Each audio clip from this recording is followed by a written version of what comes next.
Greetings, everyone. You are tuned in to the Maria Cozette Show, where the left brain meets the right. I have such an awesome guest today, so stay tuned for that interview. And of course, to find out more about our show, like us on Facebook and follow us on Instagram or visit mariacozette.com. Stay tuned. You're back and tuned in to the Maria Cozette Show, where the left brain meets the right. My guest is the very lovely Christine Soussa. She is a community leader, technology sales professional, and a philanthropist. Welcome. Thank you so much. It is such a pleasure to have you here. We have a lot to talk about, but first and foremost, let's discuss your professional and educational background in tech. Sure, and first off, thank you so much for having me on your show. Of course, my pleasure. It's such an honor. So I went to Pepperdine University. I double majored in political science with an emphasis in international relations and English with an emphasis in writing and rhetoric. Beautiful. I was born and raised in Los Angeles, and in 2007 moved to the Bay Area. And I've been working in technology sales since we moved up. Beautiful. And so my doctoral research is actually in gender inequity and executive leadership. And I think I've mentioned this to you before. It's really hard to find women in tech, let alone in leadership positions. So I want to know, what barriers and challenges have you faced, and have they made you stronger as a professional? Sure, great question. And you're right, there's definitely a divide between the number of women in technology and men, and certainly that's very evident in sales. Right. There's no question that it's hard. It's hard in whatever you do. I think the real question comes down to understanding how you perceive things and where you choose to focus your energy. Right. No doubt for female, it's always a little bit harder. The branch is just a little bit higher. Just a little bit. Just a tad. Yeah. But there are beautiful examples of women doing extraordinary things. And we see this throughout venture capital, technology, engineering, sales. So there's a lot of different examples of beautiful things happening, and I would encourage everyone to sort of focus on that. Yes. One thing that's unique about sales is that it's very results oriented. So long as you're producing results, gender doesn't necessarily matter because that's not a measurable metric. So when we look at revenue, when we look at deals closed, logos won, and really sort of the process that goes into helping some of these large enterprises go through a digital transformation. Right. There's a lot of different complexities that go into that. And I think part of why I've really enjoyed the journey is I love people, first and foremost. I could tell because you're a ray of sunshine. Oh, you're too sweet. I love solving complex problems. And so given the dynamic world that we're living in, and given that technology is really rewriting the business playbook, we're sort of on the forefront of helping companies evolve and stay relevant. And so therefore, all companies really need to embrace technology. Right. So the metric has shifted a bit. I encourage all women to work and sort of reach their dreams and always focus on the fact that there is a different alternative. Embrace your creativity and your network, and do everything you can to tell a different narrative so that we can have more women in leadership positions, more women in technology, and help create the path so that more women feel empowered to join these industries that historically haven't been very welcoming. Right, right. And so we're talking about being unique, and we recently had a conversation about the very unique and unorthodox method in which you use to brainstorm and organize your thoughts. And I love how you integrate colors and creativity into your brainstorming sessions. So please let's talk about that a little bit, because I thought it was so cool when you told me about it. Yeah, so I color code everything. And I definitely draw and sort of curate or orchestrate putting together some of these really complex multi-million-dollar deals. Right. I think part of the most important thing is to take a step back often and observe the energy of the opportunity, observe the industry. Salespeople have a reputation of being super talkative, super type A, and those are qualities that come naturally to a lot of salespeople, but there's a lot to be said about kind of pausing and taking more of a observation look, understanding the landscape, understanding all the complexity and nuance that goes into that. Right. And so part of my process when we're piecing together, or maybe curating these deals, is going through a process where I think of multiple scenarios that can play out, multiple outcomes, multiple levers, and each one of those ultimately, has its own color schema and its own different drawing that results from it. And the good news about going through that process is that you come to the table very, very well prepared. Right. Because each deal is different, each company is different, each industry is different. So to be able to understand and speak to that definitely gives an advantage. So, sales is a lot of listening and storytelling and crafting an outcome that is very, very impactful, and that's really fun. Yeah, I love it. So now let's switch gears, and many people may not know, but philanthropy is actually driven by the right side of the brain, in that it's where empathy and emotion are evoked. And so let's talk nonprofit, and let's talk about the Armenian International Women's Association. Tell me a little bit about the mission and vision of AWA. Sure. So AWA is truly an extraordinary organization. And to take a step back to sort of look at how it was established, the founding mothers of AWA were extraordinary visionaries and really trailblazers of their time. They established AWA in 1991. And what that signified is, at the time, the Soviet Union had just collapsed, Armenia had just become an independent country. Right. And they noticed that there was sort of a gap in having a network or a space where women's needs were addressed globally. So they were really forward thinking, and they set out with a very broad mission to promote and enrich the social, financial, and political advancement of Armenian women globally. And they set out to have a broad mission on purpose because they weren't really quite sure where the dialogue would come from and what it would be. So by design, it was pretty broad. Right. And throughout history, AWA has done really broad things. We've published books. We've been a part of the United Nations since 1994 as an NGO, which I think is super awesome. Yes. We've done sponsorships. We've helped a lot of women entrepreneurs through a partnership with AUA. We've had over 200 alumni. Wow. And now it's a very amazing time for AWA because we have this new energy as sparked with the Velvet Revolution. Right. So there's a lot of amazing things that the organization is doing. We're well positioned globally to do some extraordinary things. So it's been a joy to be a part of the organization, and I'm so excited to see what's next. Yeah, that is truly incredible and absolutely needed. And I'm happy that Armenian women have that type of organization to support their personal, professional growth. And so you currently serve as the San Francisco chapter's president. Mm-hmm. And so why did you join, and when did you join? So I was a part of the AWA Los Angeles chapter.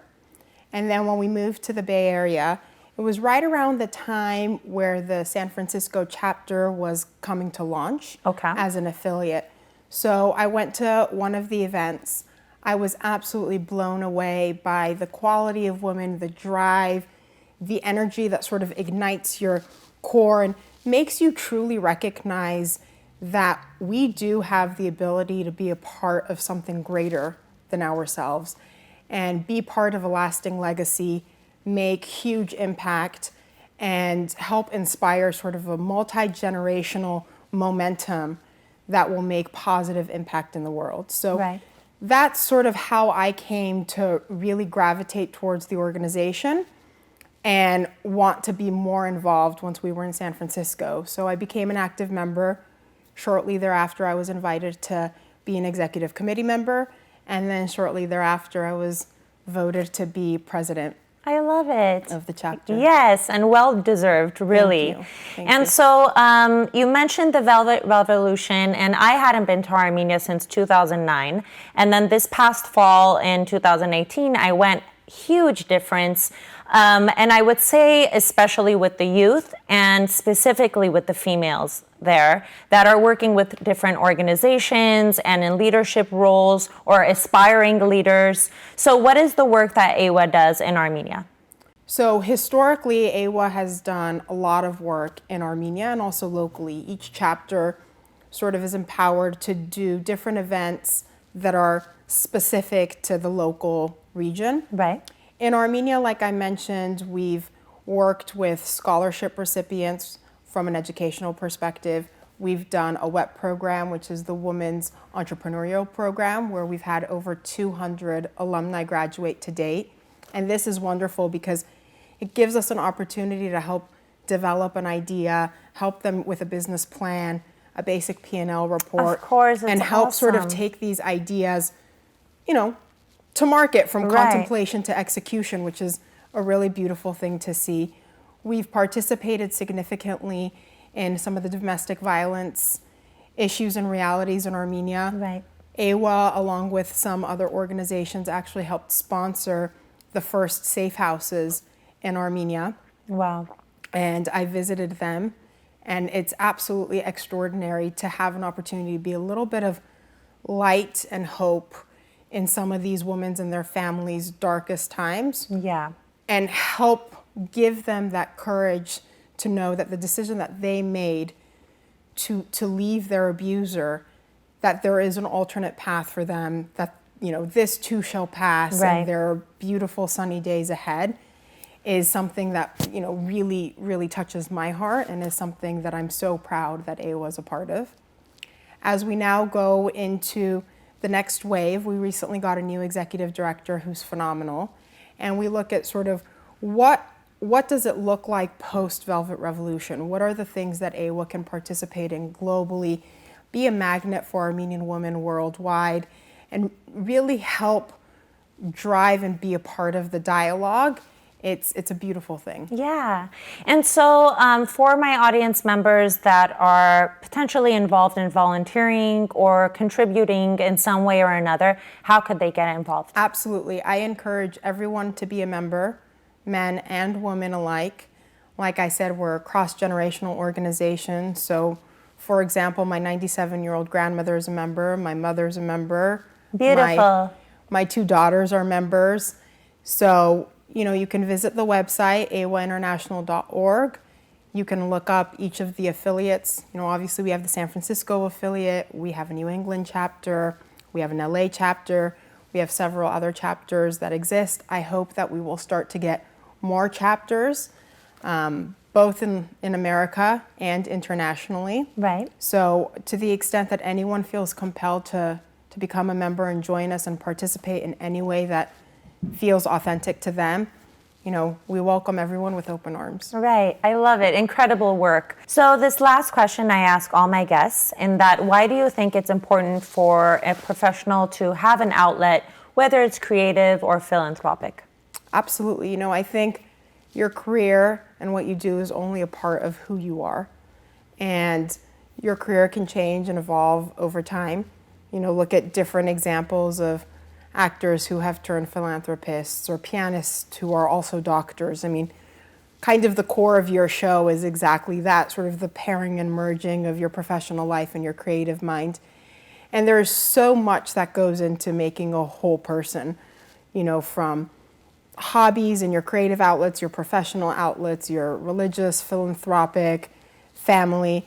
So, your career is only one piece of it. And given how dynamic this world is, given how loud this world is, and how connected and sort of real time and immediate everything is, you absolutely need to allow yourself and gift yourself and be okay with having various outlets, whatever that may be, so that you can continue to be effective, influential, positive in all that you do. And so, I always say that balance is non-existent. It's all about integration. And so we have to be able to beautifully and elegantly integrate the various parts of our lives and the various components of ourselves to be present in our best version all the time if you're awesome, but as often as you can. Yeah, absolutely. I think that they feed into one another. And I've realized that in asking this question to every single guest,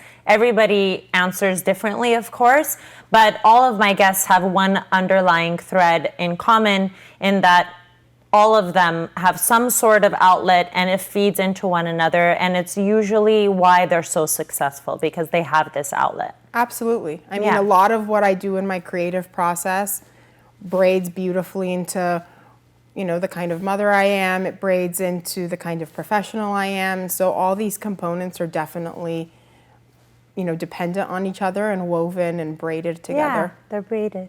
Perfect. Yes. Thank you so much for coming Thank you. on. It was such a pleasure. I wish you the very best in all your endeavors, and just shine on, Christine. You're amazing. You too. Thank you so much. Stay tuned for more of the Maria Cozette Show.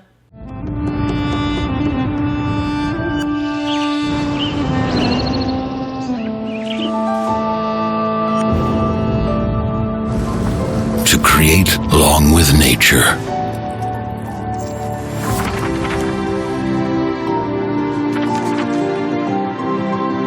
To masterfully blend subtle flavors.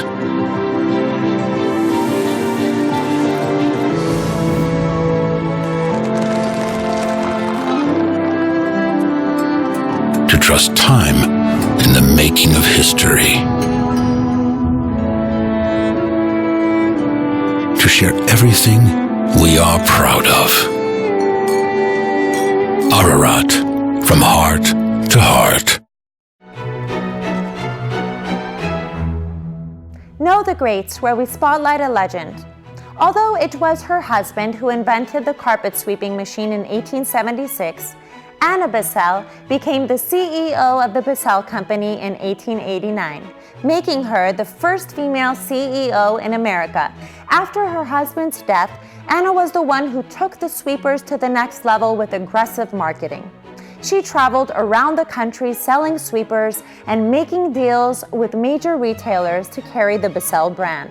Eventually, she took the brand international. She was also one of the first company heads to give workers pension plans and workers' compensation. Mrs. Bissell complained to her husband about sawdust that had collected in their carpets and was difficult to remove, whereupon he made great improvements to a new invention called the carpet sweeper. Aside from Anna Bissell's professional achievements, she was a philanthropist and served as a board member to numerous women's rights organizations. She was also one of the best singers and serenaded her peers during lunch breaks. The Art of Giving, where we spotlight a charitable organization. As the grassroots arm of the women's movement, the National Organization for Women, also known as NOW, is dedicated to its multi-issue and multi-strategy approach to women's rights. It is the largest organization of feminist grassroots activism in the United States. NOW has hundreds of chapters and thousands of members in all 50 states and the District of Columbia. Founded in 1966, the organization's purpose is to take action through intersectional grassroots activism to promote feminist ideals, lead societal change, eliminate discrimination, and achieve and protect the equal rights of all women and girls in social, political, and economic life. You know, it wasn't too long ago in American history when women could not vote, practice law, or even own a home. Although things have changed, there is still a great deal of inequity that persists. With the ongoing social paradigms about women's responsibilities and the disparaging path obstructed with the presumptions of a male-dominated society, women are heavily categorized, and breaking away from these confines becomes a rarity, not the norm. It is not only a matter of sheer discrimination, but rather an amalgamation of barriers causing a ripple effect of issues for women to resolve and overcome. Depriving women of opportunities is synonymous to depriving our world of valuable competencies. To find out more about NOW, please visit now.org. That's a wrap for the Maria Cozette Show. Thank you so much for tuning in. And of course, much love to my beautiful guest today, Christine. You're absolutely amazing on camera and in person. And of course, to find out more about our show, please visit mariacozette.com, like us on Facebook, follow us on Instagram for some awesome stories and daily updates. Watch the Maria Cozette Show every Tuesday at 8:30, and always remember to stay creative.